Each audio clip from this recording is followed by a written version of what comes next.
Hello everyone, welcome to my YouTube channel Arun Chauhan study. तो आज हम फिर लेके आए हैं कुछ जीएस के महत्वपूर्ण प्रश्न। ये महत्वपूर्ण प्रश्न हमारे नदियों के आधार पर दिए गए हैं। तो आप किसी भी कॉम्पिटेटिव एग्जाम की तैयारी कर रहे हैं, ये क्वेश्चन बहुत ही इंपॉर्टेंट रहने वाले हैं। SSC railway, SSC GD, group A, NDA, CTS, TET या फिर सुपर टेट जैसे एग्जामों की तैयारी कर रहे हैं, ये उनके प्रीवियस क्वेश्चन लिए गए हैं। तो ये वीडियो बहुत ही इंपॉर्टेंट वीडियो की रहने वाली है। आप इस चैनल पर नए हो तो चैनल को सब्सक्राइब करें, वीडियो पसंद आने पर वीडियो को लाइक करें। तो चलिए बढ़ते हैं, वीडियो को शुरू करते हैं। तो वीडियो शुरू करने से पहले हम एक मोटिवेशन लाइन के साथ अपनी वीडियो को शुरू करते हैं। वही इंसान रिकॉर्ड तोड़ता है जिसकी रगों में खून नहीं जुनून तोड़ता है। यानी कि आपको किसी को काम को करने के लिए आपको जुनून होना चाहिए और आपको मेहनत करनी चाहिए, जिससे कि आप उस रिकॉर्ड को तोड़ सको और अपना रिकॉर्ड खड़ा कर सकें। तो चलिए बढ़ते हैं क्वेश्चन नंबर 1 की तरफ। और क्वेश्चन 1 में आपसे पूछा गया है, तिब्बत में बहने वाली नदी जो कि सांगपो निम्नलिखित में से किस शहर से भारत के किस राज्य से होकर प्रवेश भारत में किस राज्य से होकर प्रवेश करती है? अरुणाचल प्रदेश, मणिपुर, असम या फिर सिक्किम। तो इसका सही उत्तर हो जाएगा ऑप्शन नंबर ए, यानी कि अरुणाचल प्रदेश से भारत में प्रवेश करती है। क्वेश्चन नंबर 2 की तरफ बढ़ते हैं। क्वेश्चन 2 में आपसे पूछा गया है, सिंध नदी की लंबाई उतनी है जितनी की ब्रह्मपुत्र नदी की लंबाई है। ऑप्शन आपको दिए गए हैं 2700 किमी, ऑप्शन बी है 2900 किमी, ऑप्शन सी है 3000 या फिर 3300। तो इसका सही उत्तर है ऑप्शन नंबर बी, यानी कि 2900। क्वेश्चन 3 में आपसे पूछा गया है, विश्व का सबसे बड़ा नदी द्वीप माजुली का निर्माण करने वाली नदी कौन सी है? विश्व का सबसे बड़ा नदी द्वीप माजुली का निर्माण करने वाली नदी कौन सी है? कावेरी, गोदावरी, ब्रह्मपुत्र या फिर कृष्णा। तो इसका सही उत्तर हो जाएगा ऑप्शन नंबर सी, यानी कि ब्रह्मपुत्र नदी। क्वेश्चन 4 में आपसे पूछा गया, तिब्बत में मानसरोवर झील के पास किस नदी का उद्गम स्रोत स्थित है? ऑप्शन इस प्रकार है, सिंधु, सतलुज, ब्रह्मपुत्र, इनमें से कोई नहीं।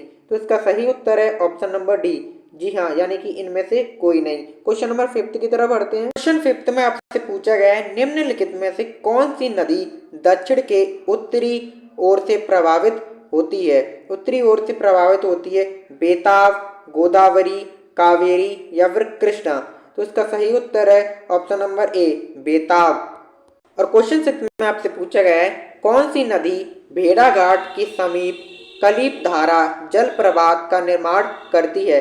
ऑप्शन है सारावती, ऑप्शन बी है नर्मदा, तापी या कोकक। तो इसका सही उत्तर है ऑप्शन नंबर बी, यानी कि नर्मदा। क्वेश्चन 7, निम्न में से कौन सी नदी ज्वारंधमुखी का निर्माण करती है? राप्ती, महानदी, नर्मदा या फिर स्वर्ण रेखा। तो इसका सही उत्तर है ऑप्शन नंबर सी, यानी कि नर्मदा। क्वेश्चन नंबर 8 में आपसे पूछा गया है, प्रायद्वीपीय भारत में निम्न नदियों में से कौन सी शेष 3 नदियां विशिष्ट रूप से भिन्न हैं? कावेरी, कृष्णा, गोदावरी, नर्मदा। तो इसका सही उत्तर है option number D, Narmada. Question number 9 में आपसे पूछा गया है, निम्न में से कौन सी नदी एंचुअरी नहीं बनाती? ऑप्शन है महानदी, नर्मदा, तापी या मापदंडी। तो इसका सही उत्तर है ऑप्शन नंबर ए, यानी कि महानदी। क्वेश्चन 10 में आपसे पूछा गया है, भारत की निम्न नदियों में से कौन सी नदी डेल्टा नहीं बनाती?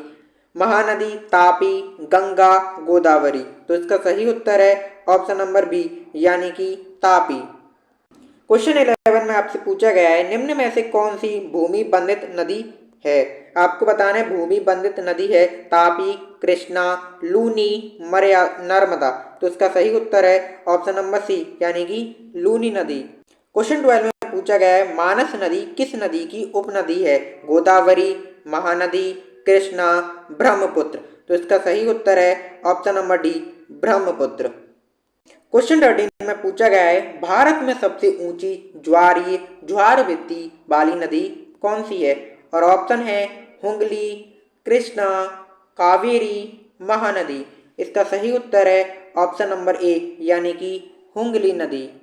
क्वेश्चन 14 में आपसे पूछा गया है, नदियों को जोड़ने की योजना का प्रस्ताव किस शासन काल में रखा गया था? ऑप्शन ए है आपके पास संयुक्त मोर्चा सरकार, ऑप्शन बी है रजत सरकार, ऑप्शन सी है आपके पास यूपीए सरकार, या फिर इनमें से कोई नहीं। तो इसका सही उत्तर है ऑप्शन नंबर बी, यानी कि रजत सरकार। क्वेश्चन नंबर 15 की तरफ बढ़ते। क्वेश्चन 15 में आपसे पूछा गया है, निम्न नदियों में से कौन अपने मार्ग में परिवर्तन करने के लिए कुख्यात है? ऑप्शन ए है गौतमी, ऑप्शन बी है गंगा, ऑप्शन सी कोसी, या फिर दामोदर। तो इसका सही उत्तर है ऑप्शन नंबर सी, यानी कि कोसी नदी। बढ़ते हैं क्वेश्चन नंबर 16 की तरफ। क्वेश्चन 16 में पूछा गया है कि भारत में सबसे बड़ी नदी मुख्य नदी के रूप में है। आपको ये बताना है भारत में सबसे बड़ा नदी मुख किस नदी के मुख पर है। सबसे बड़ा मुख कौन सी नदी के मुख पर है? गोदावरी, कृष्णा, भागीरथी, या फिर हुगली। तो इसका सही उत्तर है ऑप्शन नंबर डी, यानी हुगली।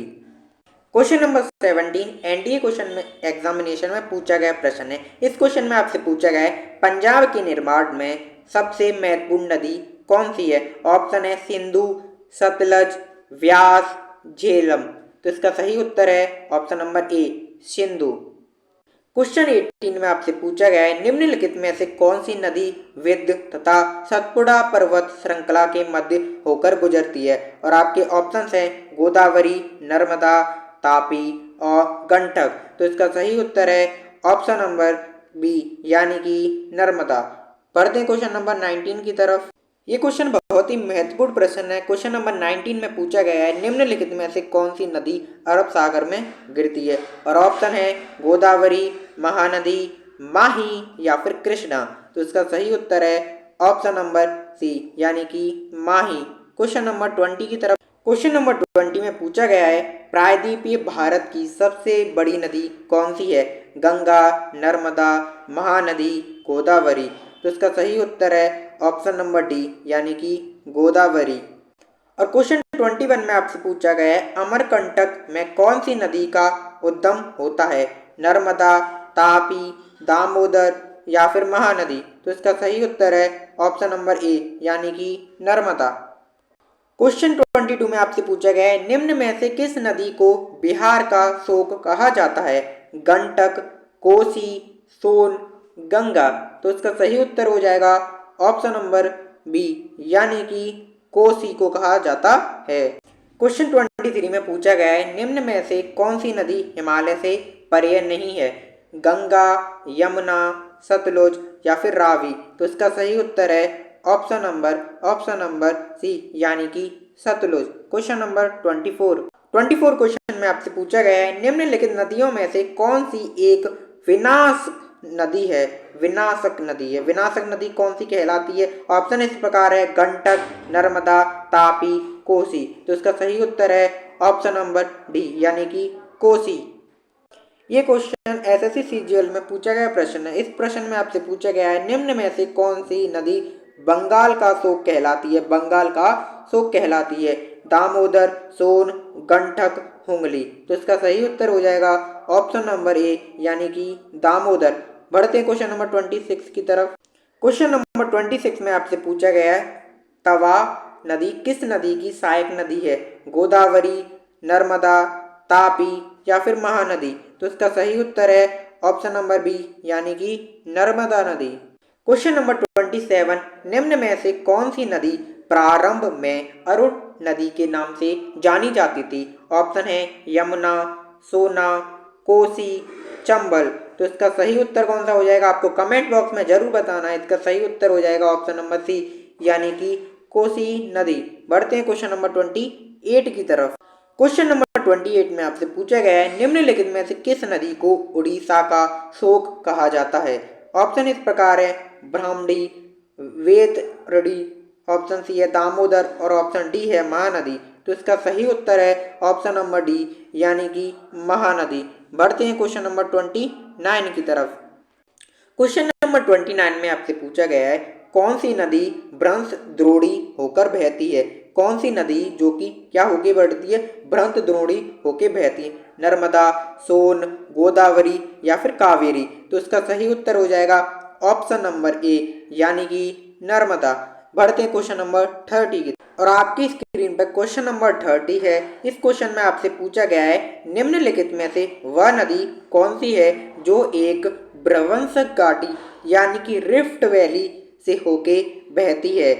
निम्न में से कौन सी नदी है जो कि एक भ्रवंत घाटी यानी कि रिफ्ट वैली से होके गुजरती है। ऑप्शन इस प्रकार है गोदावरी, ऑप्शन बी है नर्मदा, ऑप्शन सी है कृष्णा और ऑप्शन डी है महानदी। तो ये आपके लिए होमवर्क क्वेश्चन है। तो इस क्वेश्चन का आंसर आपको कमेंट बॉक्स में देना है। आपको इस क्वेश्चन का आंसर किस में कमेंट बॉक्स में टाइप करना है। और वीडियो अच्छी लगी हो तो वीडियो को लाइक करना है। वीडियो अच्छी लगी हो तो वीडियो को लाइक करना है, चैनल को सब्सक्राइब करना है। इस क्वेश्चन का आंसर आपको कमेंट बॉक्स में लिखना है। वीडियो अच्छी लगी तो वीडियो को लाइक करें, चैनल को सब्सक्राइब करें। आप वीडियो को लाइक करें, चैनल को सब्सक्राइब करते हैं तो हमको मोटिवेशन मिलता है, जिससे कि हम आपके लिए और भी अच्छी अच्छी वीडियो क्वेश्चनों की लाती रहें और आपकी मदद होती रहे। तो मिलते हैं एक नई वीडियो के साथ। Till then, thank you.